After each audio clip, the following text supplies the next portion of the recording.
Philadelphia Imana iratsinda.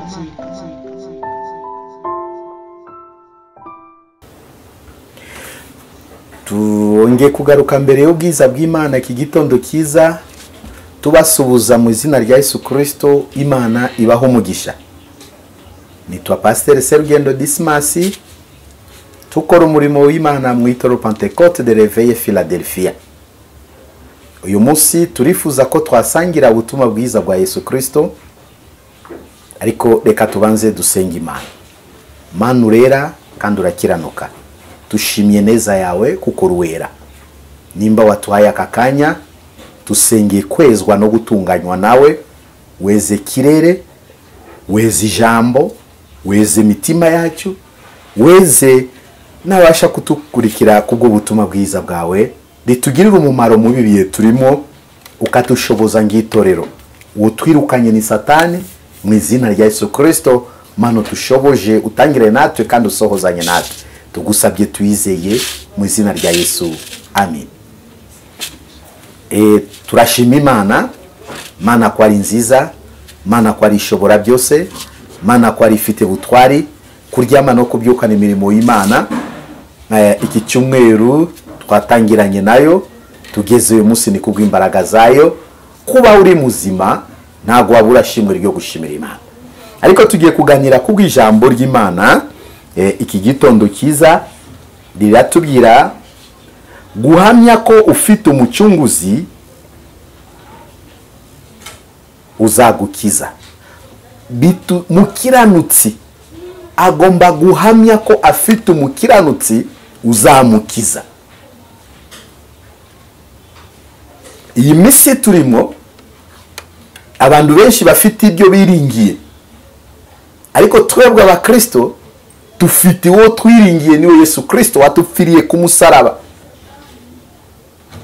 Bitusaba kuba ubuzima bw'iki Kristo guhamya ko dufite umucunguzi uzadukiza. Mu byago no mu makuba aradukiza, ku manywa na nijoro aradukiza. Icyo adusabye guhamya uwo mucunguzi wacu turamufite ko azadukiza mu biri imbere, mu byatutungura. Turamufite Yesu Kristo kuko ari we mucunguzi wacu. Tugiye kuganira mu gitabo cy'umukozi w'Imana witwa Yobu, gice cya 9 murongo wa 23 tugere ku 26. Ijambo ry'Imana riravuga iki? Reka tuwasome. Yaba amagambo yanjye yari yanditswe mu gitabo, kandi akandikishwa ikaramu y'icyuma n'icyuma cy'isasu, akakebwa ku rutare ngo ahoreyo iteka. Ariko njyewe ubwanjye nzi yuko umucunguzi wanjye ariho, kandi ko amaherezo azahagarara mu isi, kandi uruhu rwanjye nirumara kubora nzareba Imana mfite umubiri. Murongo wa 27. Nzayireba ubwanjye, amaso yanjye azayitegerereza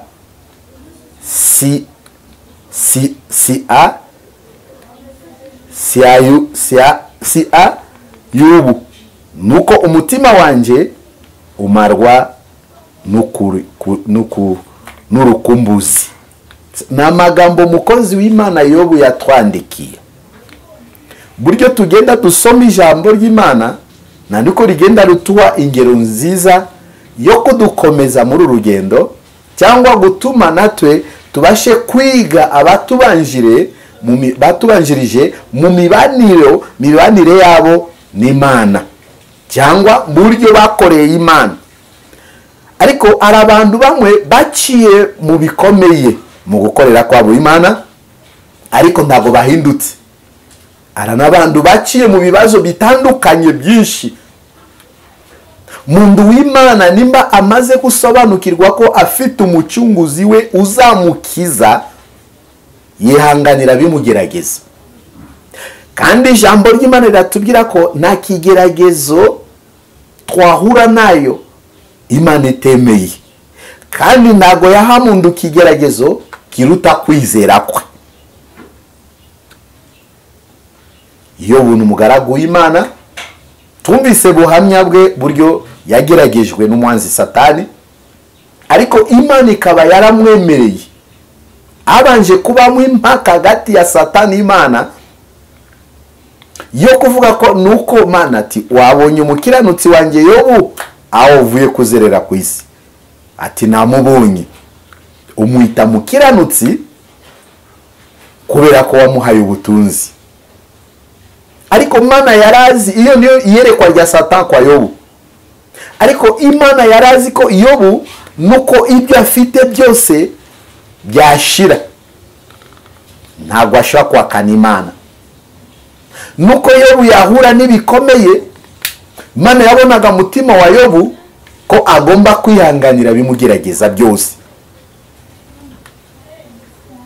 Imana iremera Satani agerageza Yobu, ariko imwakanira ko atazakora ku bugingo bwe. Tumva amateka ye ko magambo magufiya, butunzi yari afite bwose bwagiye, abana yari afite bose bagiye barapfa, mbese butunzi burashira, nawe kubwe akarwara mu buryo bw'umwe bukomeye atabashaga kuva aho yicaye.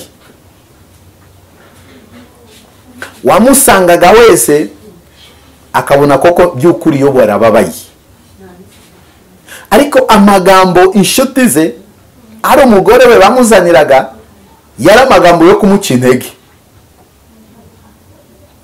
Rimwe na rimwe inshuti ze zikamwereka ko ni icyaha wakoze, niyo mpamvu Imana yaguhannye. Mufasha we nawe akamubwira yakwakana iyo Mana, akatuka iyo Mana. Misi ishize twaganiriye ibintu bitatu bigerageza bigusha umuntu muri bihe by'imperuka. Cyambere twavuze ko ari umubiri w'umuntu ushaka kugutandukanya n'urukundo rw'Imana. Kya kabiri twavuze ko iyi si turimo irimo gushukashuka abantu bakava mu byiringiro.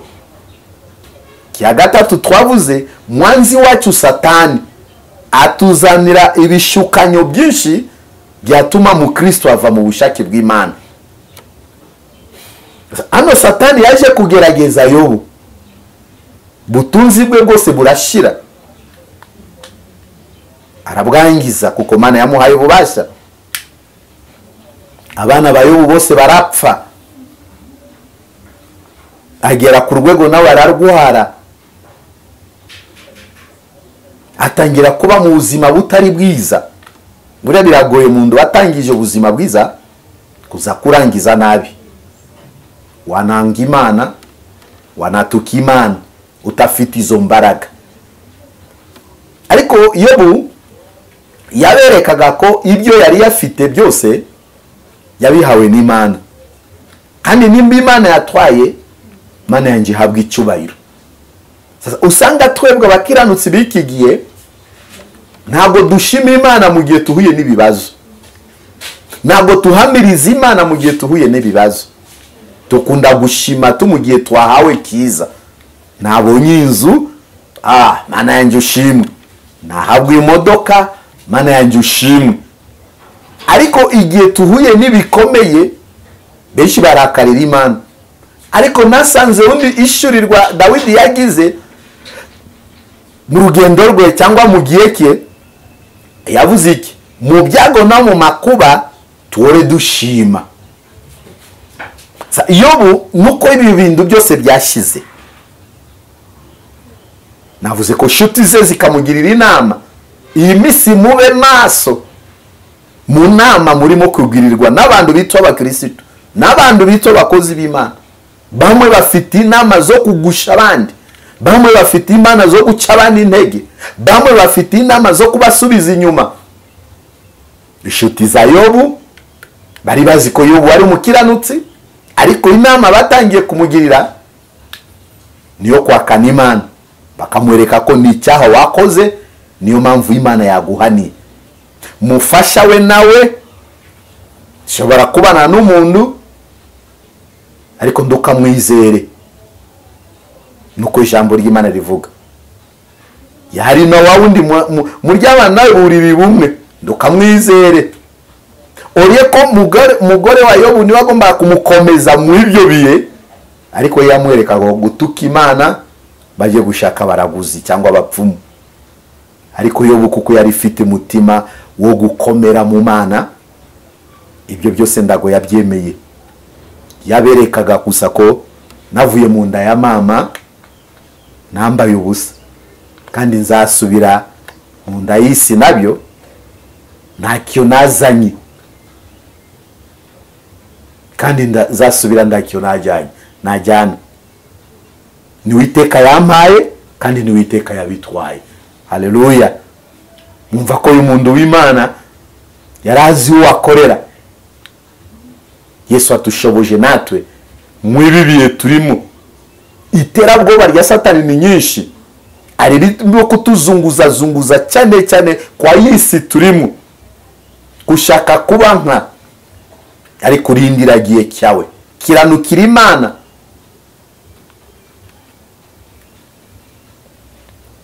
Turimo kumva ibibazo by'indambara, tukumva ibibazo by'inzara ku isi, ibibazo by'abashomeri benshi, tukareba izuba ribaye ryinshi. Ariko twebwe abakiranutsi mu ibyo byose suko tugomba gucika indege, tugomba kugira imbaraga cyangwa dukomere, natwe dukomeza abandi mu ibi bihe. Mugire amagambo yo gukomeza abandi bakiranutsi, kuko kigeragezo cy'inzara mbona ari kigeragezo gikomeye. Bisaba mwiki gukomerera mu Mwami, kandi mu gihe umaze gukomera nawe ugakomeza abandi. Kindi cya kabiri, ufite bushobozi fasha bene so mu ibi bihe. Niyo mirimo myiza Mane dusaba cyane ibi bihe. Abantu bashonje, abantu bakenya, abantu badafite akazi, nimba ari Imana yakukoreye, gira umutima wo gufasha abandi. Navuze hano guhamya ko ufite umucunguzi uzagukiza. Abantu benshi barababaye mu ibi bihe, abantu benshi bashobora gucika indege mu ibi bihe, ariko twebwe abantu b'Imana tugire uwo mutima wo gukomeza abandi, tubabwire ko dufite umucunguzi uzadukiza mu bikomeye biri imbere yacu. Bwana Yesu asifiwe. Ni misi yo gukorera Imana, ntabwo ari misi yo guceceka. Mu nzira zose tugerageze gukorera Imana. Ntabwo ari abapasiteri bonyine, ntabwo ari abavuga butumwa bwonyine, nawe witwa kore mu Kristo. Iyi ni misi yo kuhamiriza ko dufite umucunguzi uzadukiza. Uhumuriza abandi, ukomeza abandi, ufite n'umugisha, ubafashe. Yesu atugirire neza, kandi bizatubereye iki umugisha mbere y'Imana. Yobu arahamya mu ibyo bibazo byose yahuye nayo. Nababwiye ko ntago yemeye gucika intege. Komera mu Mwami mu bibazo urimo kuhura nabyo, shikama mu Mwami mu ibyo urimo kubona bikuremereye, ndukareba inyuma, ndukacika indege. Aravuga iki Yobu mu bitekerezo bye no kwizera kwe? Iyaba amagambo yanjye yari yanditswe, nimba amagambo yanjye njyewe Yobu yari yanditswe, ngakomeza abandi, navuga gutyo, ngahumuriza abandi bazaza nyuma yanjye, abazahura n'ibibazo. Iyaba amagambo yanjye yari yanditswe, iyaba yari yanditswe mu gitabo, yagize ko kahinda. Iyaba amagambo yanjye yari yanditswe, iyaba yaranditswe mu gitabo, abazankurikira, abazakorera Imana mu gihe nyuma yacu bazakomezwe n'ayo magambo, azamenye ko Imana isumba byose. Arongera aravuga iki? akandikishwa ikaramu y'icyuma ayo magambo yanjye, akandikishwa ikaramu y'icyuma, bataza kuyazima, bataza kuyayibagirwa. Icyuma cy'isasu akayandikisha, akakebwa ku rutare ngo ahoreho iteka ryose. Ayo magambo ya Yobu, akakebwa ku rutare ahoreho iteka ryose, uzaza wese azasange ayo magambo yakebwe ku rutare, kuko izamukomeza. Niyo mpamvu tugomba guhamya ko dufite umucunguzi uzadukiza mu byo twahura nabyo byose. Muhumure bene data, mukure mu bwoba, izera Imana. Yabe uburwayi, yabe inzara, yabe bushomeri, byiringiro byacu bibe ku Mana. Ndukateshuka ukore icyaha muri biye, agarara gusa ku munara, wihanganire iri kugerageza. Mana ndagweza gukoje isoni. Ariko nje ubwanjye, aravuga hano Yobu, njyewe ubwanjye nzi yuko umucunguzi wanjye ariho. Yesu yarapfuye, mu minsi 3 yarazutse. Ubona hano ku isi muri biye turimo kuhura n'ibibazo, mundu akiheba atazi ko mucunguzi we ariho. Koko se Mana ni wowe nsenga koko? Koko se Mana uri kumwe natwe? Mana iriho, mucunguzi wacu ariho kandi azahoraho iteka ryose. Uwo dusenga yitwa Ndiho, ndiwe ashobora byose, ndiwe afite byose. Butunzi bwose tubona ku isi buri mu maboko y'Imana. Na wundi waburemye ni Imana yabiremye. Nuko Satani adushukashuka, ariko ku isi nta kintu na kimwe tumva ko cyaremwe na Satani. Isi n'ijuru yaremwe n'Imana. Njyewe ariko njyewe ubwanjye nzi yuko mucunguzi wanjye ariho, kandi amaherezo azahagarara mu isi. Nuko bimeze gutyo, mucunguzi wacu ariho. Maherezo y'ibi byose bizabasha kuhagarara mu isi. Niyo mpamvu tugomba kugira ibyiringiro. Yo baradukomeza mu ayo magambo ye, nzi yuko mucunguzi wanjye ariho, kandi maherezo ya byose azahagarara ku isi.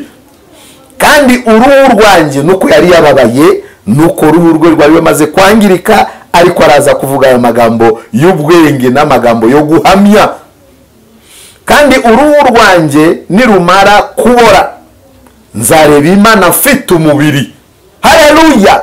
Nuko mubiri we wari wababaye, nuko mubiri we wari wangiritse, aravuga ko kandi uruhu rwanjye nirumara kubora, nzareba Imana mfite umubiri. Bibiliya yatubwira tuzahindurwa, tuzasa nawe. Nuko tubabazwa mu buryo bw'umubiri abantu barwaye, nuko Satani arimo kuturasarasa myambi mu mubiri. Ariko njyewe ku bwanjye, Yobu aravuga ko nzi yuko mucunguzi wanjye ariho, kandi amaherezo ya byose azahagarara ku isi. Kandi uruhu rwanjye nirumara kubora, nzareba Imana mfite umubiri. Nuko Satani ababaza imibiri yacu, nuko Satani arimo kwangiza imibiri yacu, nuko ingabo ze zirimo kutwangiza.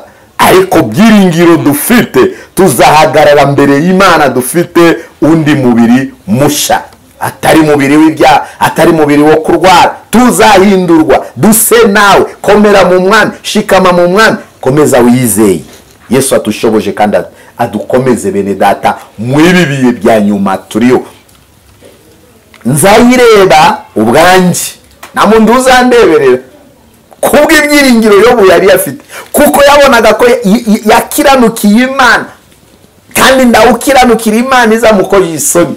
Nawukiranukira Imana, Bibiliya ivuga ko azajya Gehinomu. Abakiranutsi bazaragwa ubwami bwo mu ijuru. Abakiranutsi bazasangira na Kristo mu ndebe y'ubwami. Bazanywa imvinosha hamwe na Kristo abakiranutsi. Kiranukira Imana gusa, iyanganira ibibazo. Iyi miyaga y'isi ndikaje kudukura mu bushake bw'Imana.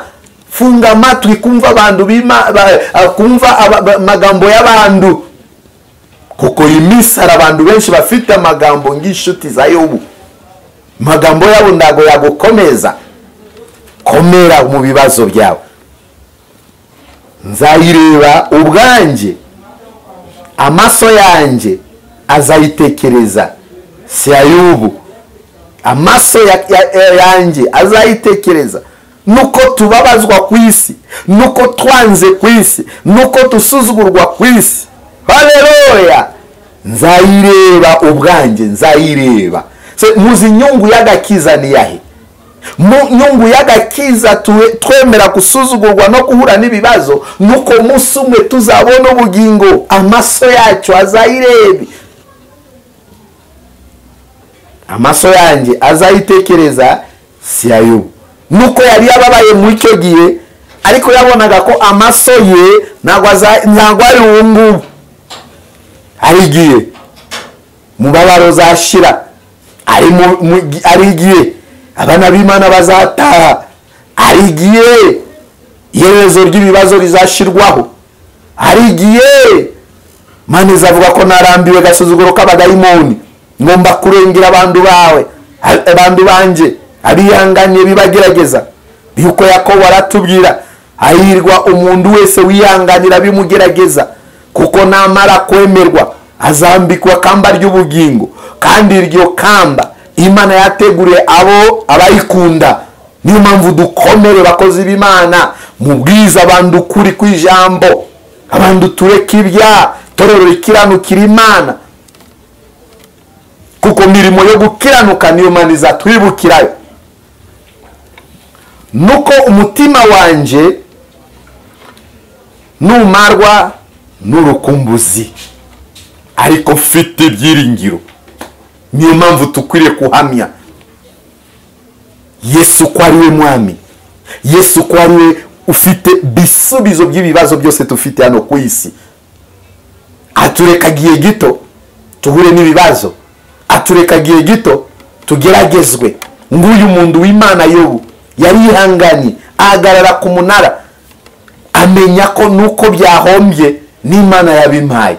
Ariko twebwe iyi minsi ushobora no kuhura n'ibibazo, mundu akarakarira Imana, mundu akarakarira abakozi b'Imana, kukise batabimbwiye, kukise batabihanuye, kukise batansengeye. Ariko nawahindura mugambi w'Uwiteka bene data. Kandi buri gihe cyose ntimugatekereze ko mugambi w'Imana uza uri uburyohe gusa. Rimwe na rimwe mugambi w'Imana uza ushariye abantu, ariko bigomba kwihanganira ibibazo, uhamye ubwira abantu ko dufite umucunguzi uzaturengera mu bibazo tuhura nabyo. Yesu ashimwe kandi ahabwa icyubahiro. Abantu mufite muhamagaro, nabizi iyi minsi abakozi b'Imana barimo guhura n'ibyinshi, ariko muhangane, mushikame, mukomeze, muhamye, mubwira abantu ko dufite umucunguzi uzaturengera, nuko tubabazwa, nuko tuhura n'ibibazo, ariko hari umunsi amaso yacu azareba mucunguzi dufite umubiri musha. Yesu atushoboje, Yesu atugirire neza. Itorero ry'Imana mwihangane, abakozi b'Imana, abakristo bene data, mureke twihanganire bibiye turimo, ariko tumenye ko tukwiriye kuhamya Yesu mu bibazo no mu makuba, mu munezero no mu gihe atari cy'umunezero. N'intumwa bagombaga mu gihe batangiye gutotezwa, ngo ndagukurikira ayo makuru yabo, buryo bakomeje kwikora iki? Guhamya Kristo. Abafarisayo n'abasadukayo bifuzaga ko babatoteze nabo bakane guhamiriza Yesu Kristo, ariko ntumwa basanze nabo bakomeye mu mwami. Bamwe baremera gupfa kubwa Yesu Kristo, bamwe baremera kutakaza bugingo bwabo. Rugero nka Matayo aravuga ko sinamwakana mwami wanje, oya, maze kuzura umwuka wera, nanjye nemeye gupfa, kandi umwami wanje mwamubambye mushyira mutwe hejuru, njyewe muhindure mushyira amaguru yanjye hejuru, umutwe wanjye hasi. Cyari igipimo gikomeye. Matayo yarazi ko ari bisanzwe. Bamufata baramushinga nawe ku giti, barakubita. Nize ko bibamo urupfu rukomeye. Amaraso rakwinjirana mu matwi, mu mazuru, irasohoka mu kanwa. umutwe hasi amaguru hejuru, ariko aremera kuhamya Yesu Kristo ko ari we mwami n'umukiza. Yohana bamushyira mu ngunguru y'amavuta, aremera kuhamya ko Yesu Kristo ari we mwami n'umukiza. Niyo mpamvu bene data, natwe muri bihe byacu tukwiriye kuhamya kandi ukihanganira mu bibazo ufite, nguyu mwami mugenzi wacu mukiranutsi watubanjirije Yobu yakoze imirimo myiza. Natwe nitwihangana nidukiranukira Imana, kuko Yobu yiswe mukiranutsi n'Imana. Natwe nidukiranuka kuri iyi si turimo, umunsi umwe tuzabonana nawe mu bwami bwo mu ijuru. Yesu agufashe, agushoboje mu bibazo ufite, agukomeze mu bigeragezo urimo kuhura nabyo, kandi amaso yawe ndikarebe ku iyi si. Iki ni igihe cyo kurebesha amaso yacu ku musaraba, kuko ku musaraba niyo Yesu yararangije byose. Intumwa batarebesha amaso yabo ku musaraba bagombaga no kumwakana, ati sinakwemera gupfa kubwa Yesu Kristo. Ariko barebeshaga amaso yabo ku musaraba, barareba basanga baratekerereza mirimo myiza Yesu yadukoreye ku musaraba, ati uyu munsi nanjye mwakane. Oya, nemeye gupfa kubw'ijambo ry'Imana, nemeye gupfa kubw'umwami wanjye Yesu Kristo. Itara ry'Imana mukomere, abari mu bibazo dukomere, dufatanye amaboko kandi twige gusengerana, twige gusengera igihugu cyacu, twige gusengera murimo w'Imana, twige gusengera abakozi b'Imana.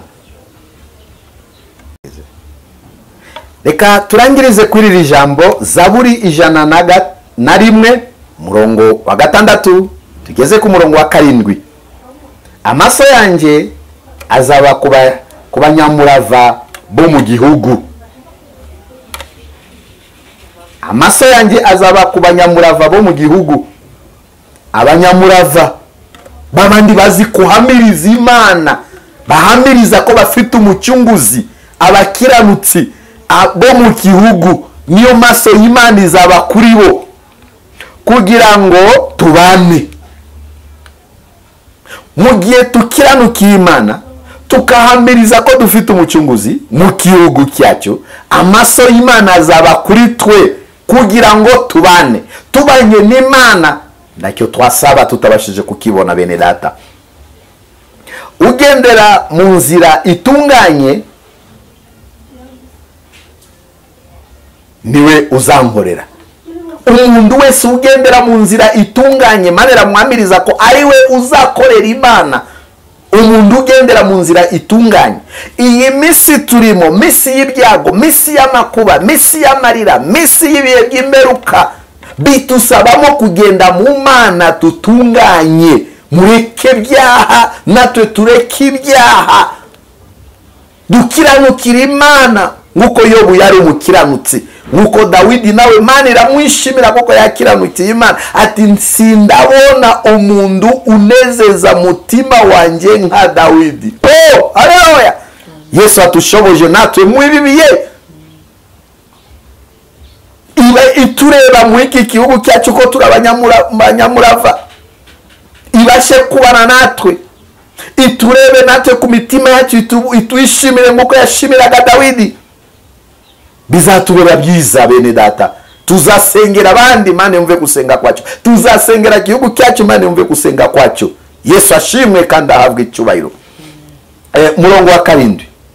Uriganya nazaba mu nzu yanjye. Mureke dukiranukira umurimo w'Imana. Mundu uriganya, Imana yemeza ko ntabwo azaba mu nzu ye, mu nzu y'Imana. Kuriganya icyo cyaha. Nitwitaba kuba mukiranutsi ntabwo ari izina gusa. Mana niyo yemeza umuntu mu bwami bwo mu ijuru. Ireba mutima we buryo yubaha Imana, buryo ikiranukira Imana, mirimo ye ikaba yo gukiranuka, mvugo ze zikaba zo gukiranuka. Mana imwemeza ko ari umukiranutsi. Ijambo riratubwira hano ku murongo wa 7 ati uriganya ntabwo azaba mu nzu yanjye. Inzu y'Imana ntabwo ari byo gukiniriramo, byo kuzuzamo ibyaha, byo kuzanamo amatiku, byo kuzanyaho umwuka mubi, kuko we nyirinzu aba ayireba ku manywa na nijoro. twezeze ahera Imana, kuko inzu ye umuntu uriganya ntabwo azayibamo, ubeshya ntabwo azakomezwa imbere yanjye, umuntu ubeshya ntabwo azakomezwa imbere y'Imana. Tutatinze, yari ijambo ry'Imana, urebe buryo ugendana n'Imana mu bihe, nanjye ndebe buryo ngendana n'Imana mu bihe, tukiranukira Imana, dufatanya amaboko, kuko urugamba si urwacu. Hari umwanzi umwe uturwanya twese, amatorero twese abayizera Kristo, niwe Satani. Satani urwanya itorero riri hepfo, nani urwanya itorero riri hejuru. Satani urwanya itorero ryo mu Rwanda, nani urwanya itorero riri muri Uganda, nani urwanya itorero riri muri Kenya, ni urwanya itorero riri muri Amerika. Kandi Yesu umwami wacu numwe. Mureke tube banyamurava mu gihugu, dukiranukira Imana, tureke kubesha, tureke buriganya, tukore neza murimo wa data, tuhamye Kristo mukuri no mu mwuka. Murakoze, Imana ibaha umugisha. Tusengeye ku ijambo ryawe Mana, reka ritubere umugisha, uzumve riri jambo, rimwongerera imbaraga, rimukomeze muri bihe turimo. Tuhe imbaraga zo guhamya, tuhe imbaraga zo guhagarara ku munara, tuhe imbaraga zo kuba abanyamurava mu gihugu cyacu, mu izina rya Yesu Kristo. Twirukanye mwanzi Satani, twirukanye ibyaha mu itorero, mu mitima yacu, tuhe gukiranuka, natwe tubashe guhamya nk'umugaragu wawe Yobu, kandi umunsi umwe tuzakubone mu bwami bwo mu ijuru. Abarembejwe n'uburwayi ubakomeze, kuko Yobu nawe yari yarwaye. Barembejwe n'ubukene, kuko byose butunzi yari afite byose bwarashize, ubagirire neza, nabo bakomeze mu bibiye. Abasubiye nyuma bongera imbaraga, bandu bareke ibyaha mu gihugu cyacu, kuremo ibyaha mu matorero, kuremo ibyaha. Komeza ubwoko bwawe, ukiza abarwayi, tukize inzara, udukize izuba, udukize ibyago. Rengera abantu bumve gusenga kwabo, kandi ubuzuze izo mbaraga zo kuba abanyamurava no kukuhamya nguko bikwiriye. Urakoze mwami Yesu, tubigusabye twize mu izina rya Yesu, amen. Imana ibaho umugisha, kandi Yesu abagirire neza. Tukunda kuvuga ijambo rimwe ati, reka tubahe nimero de telefone. Ni iminsi yo gukomezanya nk'abakozi b'Imana. Ushobora kuba ufite ikibazo, ushobora kuba watugirira natwe inama, ngunga zawe mu nzira zitandukanye, byakubera byiza, kuko ni iminsi yo gukorera Imana. Mani ni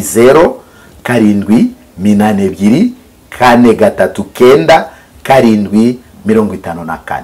Murakoze. Yari Pasteur Dismas.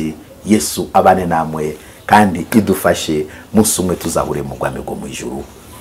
Amina. Philadelphia, Imana irazirika.